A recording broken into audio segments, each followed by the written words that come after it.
Naranasan mo na bang itraidor o ipagpalit ng taong pinagkakatiwalaan mo para lang sa pera o pansariling pakinabang?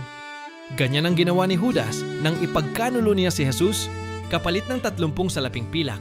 Nakakadurog ng puso ito lalo na kapag ang traidor ay kasama mo sa hapag at pakiramdam mo ay hindi ka nakilala ng sarili mong mga kapatid at kasambahay.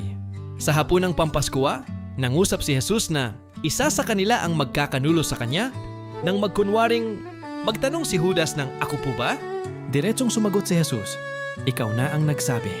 Kung ikaw ang nasa sitwasyon ni Jesus, baka gumanti ka na.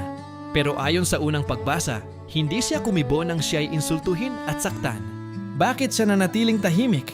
Dahil alam niyang ang makapangyarihang Panginoon ang magtatanggol sa kanya at siya ay hindi mapapahiya. Kaya kung tinatraidor ka ngayon ng mundo, huwag kang gumanti. Ipagkatiwala mo sa Diyos ang iyong laban dahil siya mismo ang magtatanggol sa iyo.